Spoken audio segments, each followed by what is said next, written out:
Have you ever seen someone make bold political claims, only to struggle the moment they're asked to back them up? That's exactly what we're looking at today. Before we dive into the full story, comment where you're watching from, and don't forget to like and subscribe so you don't miss the next one. Now, this is an older clip, but it's one that many people may not have seen. And despite its age, the conversation is still incredibly relevant today.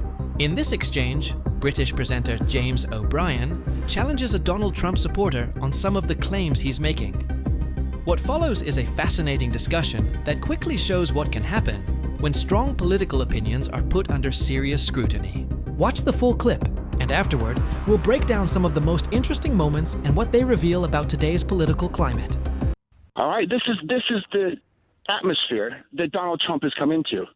The average Americans don't vote because they're just disenchanted with the entire thing. They think they're all crooks. It doesn't matter.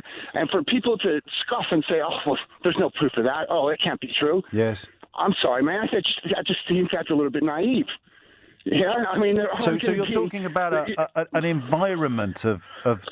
Because Trump is the crook that they thought all politicians were, but he comes... But the thing is he's an honest crook, mate. It's like there's no... You know what I'm saying? He's not hiding it. You know, you say that, oh, Biden sounded like a statesman. Like, that's a good thing. Yes. It's not. Right. It's somebody who spent their life being a polished liar, taking corporate agenda and pushing it through. Are you describing these are not good things. Are you describing what you think now, or what you think they think? This is what I believe, and this is what I've spoken to many of my friends back in America. We talk about these things, you know. And you've got the whole media if I asked you to persuade me that Joe Biden was a polished liar, what would you do? I just pointed his 50-year career. Yeah, well, go on. How else could he possibly stay in power? I mean, this is the whole thing about Trump, because that's a question, not an answer. From outside. No, I know, but I just want you to. I'll be honest with you, man. I don't have any facts because I didn't know anything about Joe Biden before I heard his name as the elector. But you're absolutely certain that he spent half a century lying. If he's a politician, he's been in the job for that long. I don't see how he could avoid it. But you just said you'd never heard of him before last year. I don't need to hear. He was vice president. This is what I think an average American. Shouting louder doesn't make any more sense because he was vice president for 8 years. Right. Again, I'd never heard of him. Yeah. I'd never heard of him. I mean, is it fair to suggest? Is it fair to suggest that you may not be the best qualified commentator on American politics? I'm just trying to give you a look into. And I am. You've given me a very interesting look, Jim. I'm the average person as well. You may be, but you've admitted you know absolutely nothing, but you're certain of your prejudices. I'm certain that this is the way that it's going to be looked at by the people like Trump's followers. No, that's why I said to you, are you telling me what you think, or are you telling me what you think they think? I'm telling you what I think. I'm telling you think that Joe Biden between my friends that I've spoken to about the subject. I understand that. I find it horrible what you're describing, but I don't think you're lying. I think you're being honest. So you can look at Donald Trump and see what you described as an honest crook, and there is all the evidence of his wrongdoing that goes back 50 years, and you know, we could make a list. We'd be here until Christmas. Yep, the man's got immense character flaws. Not character flaws. Criminality. I do not think he's a good person. But then you've got Joe Biden over there, and you've got no evidence whatsoever of his malfeasance or misbehaviour, but you're absolutely convinced he's a wrong-un. So would you mind if I... Again, I would refer back to the Panorama program that I saw, which appalled me. Yes, but was he in it? A news crew can go over, pretend to be a lobbyist. But was Joe Biden in? Was Joe Biden in it?